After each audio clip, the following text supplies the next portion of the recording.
Bikini Girl, a short horror story by Vietnamese-American author Alain Bảo Phán. Dear cherished readers, the story that I am about to tell you, I have kept to myself for the last 25 years. To be honest, to this day, I am still unsure if what happened was reality or just a figment of my imagination. But at last, Halloween is near, and I wish to tell my tale, to relieve this burden from my heart, and to offer you, my readers, a contemplation of the dark side. 25 years earlier. I groggily reached for the alarm clock that unfailingly woke me up at 5 a.m. every morning. Grouchy from the inadequate amount of sleep and irritated by an oncoming migraine, I angrily grabbed the alarm clock and threw it against the far wall.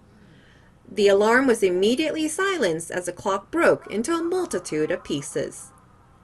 I tried to catch a few extra winks, but was not able to go back to sleep.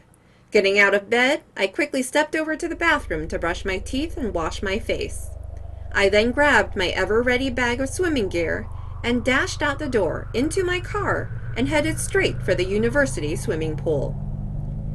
It was the end of October in Las Vegas, and at the pre-dawn hour of 5:15, the sky was still dark as ink. Traffic was sparse and the sidewalks were empty.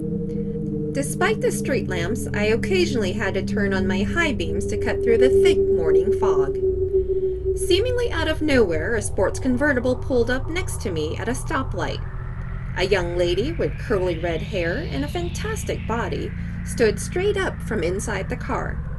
Dressed in a Playboy bunny costume that showed off all of her curves, she shouted, "Happy Halloween!" Feeling not yet quite awake, I mumbled, "Happy Halloween." I turned into the lit university parking garage and pulled into one of the spots reserved for swimmers. It was nearly empty and quiet inside the garage, but for the sounds of nighttime insects and the brisk wind rustling from leaves and branches of trees outside. The creepy atmosphere sent an inexplicable chill up my spine as I ran quickly into the sports complex. I stopped into the locker room to change into my swimming shorts, then rushed out to the swimming lanes. The pool area was unusually silent, but as I approached, the lifeguard sluggishly greeted me from his office and came out with torpedo buoy in hand to man his post. Still shivering from the cold temperatures and my sense of unease with the eerie surroundings, I jumped headlong into the lap pool. About 5 minutes later, I could sense underwater movement in the lane next to mine. Not really paying attention to the change, I continued to focus on completing my workout for the day. There was no music blasting from the overhead speakers this morning, so I was left alone with my thoughts as I took long, deliberate strokes in my cool-down set. All of a sudden, I heard a feminine voice calling from above. "Wow, you swim so well!" Taken aback, I stopped to look up at the next lane and found a blonde babe in a tiny bikini that barely covered her voluptuous body, looking at me with dreamy eyes. She smiled and winked as I looked over at her. I smiled in response. "Oh, thanks, I'm an average swimmer." To myself, I thought, "I swim here nearly every day. Why have I never seen this girl before?" The rest of the pool remained empty and the lifeguard was nowhere in sight, probably escaping back to his office for another quick nap. I took a closer look at the girl and noticed that despite her golden locks and other eye-catching attributes, her complexion was oddly pale. I attempted some small talk. "Are you on the school swimming team?" "Yes, it's been more than 2 years now since I was on the team, but I still swim regularly out of habit." "You swim pretty smooth and fast." "Thanks. Do you swim here often?" "Pretty often. I swim to keep in shape and to stay healthy." With this last response, I removed my goggles as it seemed we had both reached a resting point in our workout routines. Upon closer inspection, I could see that besides her ghostly pale skin, the girl's hair was matted and tangled. Catching me observing her, the girl gave me a wide smile. I froze in fear.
All rights reserved, 2019. Thank you for listening.